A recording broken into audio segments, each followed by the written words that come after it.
동성애 차별금지법에 대해서는 많은 교회들이 이미 반대 의견을 분명히 하고 있으니 이 채널에서 다루어야 할 필요까지는 없을 겁니다. 하지만 왜 동성애가 반성경적이고 반기독교적인 것인지, 또 그렇게 해서 교회에서는 어떻게 가르치고 대응해야 할지 다루는 곳은 제가 아는 선에서는 없습니다.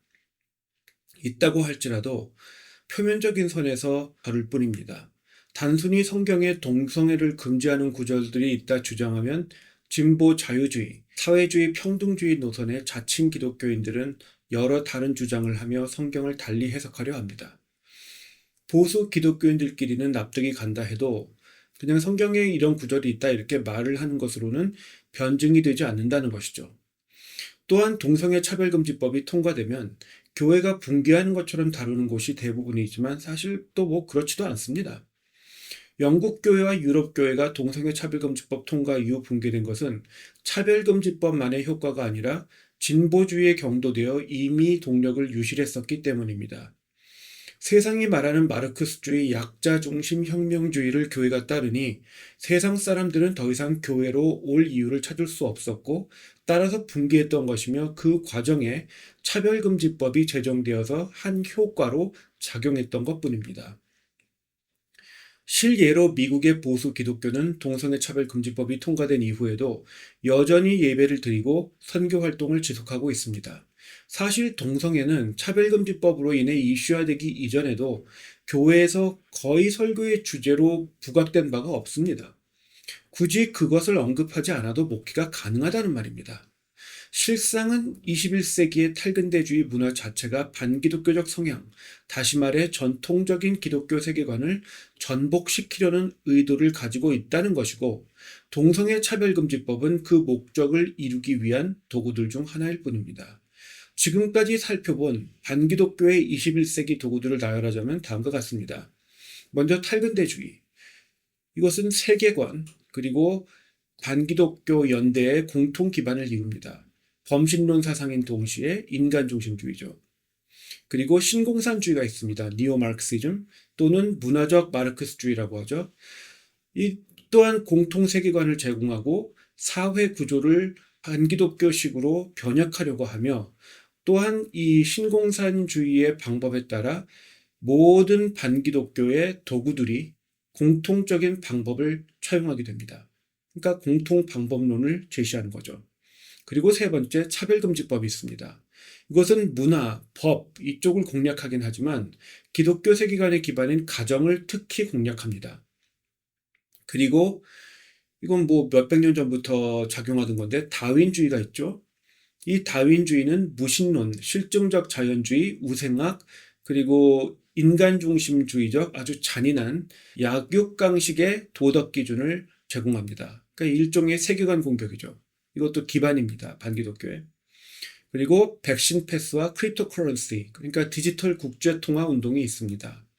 이것은 국제적인 법을 공략하는데 궁극적으로 바라는 것은 전체주의 세계 단일 정부입니다.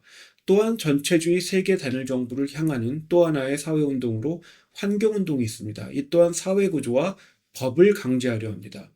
그리고 진보신학, 자유주의 성서신학이 있습니다. 이것도 몇백 년 됐죠. 계몽주의 이후로 계속 발달해 온 거니까. 성경의 권위를 방해하는 이론과학과 성경을 인간의 임의대로 해석하자는 독자중심 해석 관점이 있습니다. 그리고 메타버스, 인공지능, 로봇으로 대변되는 4차 산업혁명이 있습니다. 이것은 문화적인 차원에서 세계관을 송두리째 바꿔버리려고 하는 것이고요. 동시에 경제와 사회 구조를 변혁하려 합니다. 그리고 아홉 번째, 생명공학 등이 있습니다. 이 생명공학에 대해서는 아직 그렇게 우려를 안 하고 있는 교회가 많은데 지금 인공자궁 같은 것을 개발하려고 하고 있습니다. 인공자궁을 개발하고 머리에 칩을 넣고 이런 식으로 해서 인간을 하나의 기계화시키는 거죠. 하나의 사회의 부속으로 만드는 겁니다. 그러니까 이것도 마르크스주의 세계관에 연결이 돼 있죠. 그리고 창조 질서와 하나님의 형상이라는 개념을 공격해서 세계관을 뒤집으려 합니다. 이것 또한. 그러니까 이것도 또 기반이 되는 거죠. 모든 반기독교 운동에. 그리고 사회 구조를 뒤집으려고 합니다.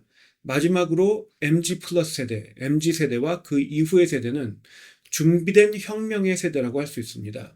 이렇게 10가지 이상의 여러 가지 도구들이 모여서 반기독교 세계관으로의 체제 정복을 꾀하고 있는 것입니다. 그리고 환경운동은 이전 시리즈에서 다룬 것처럼 또한 산업 구조를 바꾸려고 하죠. 따라서 차별금지법은 거대한 흐름 중 하나의 줄기에 지나지 않습니다. 이 외에도 잘못된 종말론, 이단 사상들, 유교의 체면주의 문화, 음모론 등 오래전부터 정통 개혁주의 신학을 방해하는 반기독교 종교 사상도 있어 왔습니다. 21세기는 말세지 말, 다시 말해 총체적으로 반기독교적인 난국인 것입니다.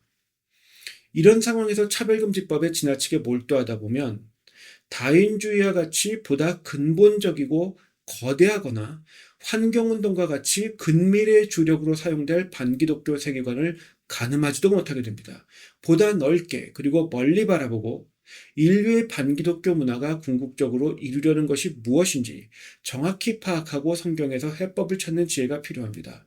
단순히 차별금지법에 반대하는 것으로는 전혀 해결책이 되지 않고 그런 식으로 계속 진행하면 되려 문제가 커진다는 말입니다. 뒤통수를 맞게 돼요. 그것도 아주 크게 맞게 됩니다.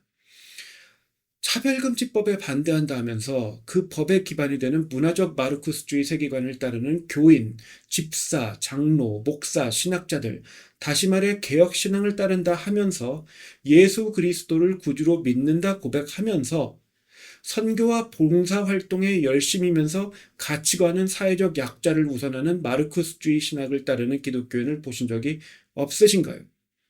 차별금지법을 반대한다 나서는 대부분의 기독교인들과 직분자들, 이 사람들의 현실이 바로 이렇지 않습니까?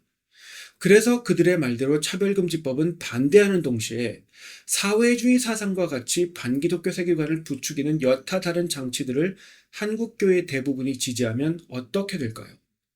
개혁신학을 세운 종교개혁가들이 내친 바로 그 사상들을 중심 삼는 겉으로만 교회인 세상의 종교단체로 전락하지 않을까요? 주류 세계관이 흐르는 거대한 흐름에 맞서지 못한다면, 시대 정신에 맞서지 못한다면 차별금지법을 막든 막지 못하든 장기적으로는 별 차이가 없는 것.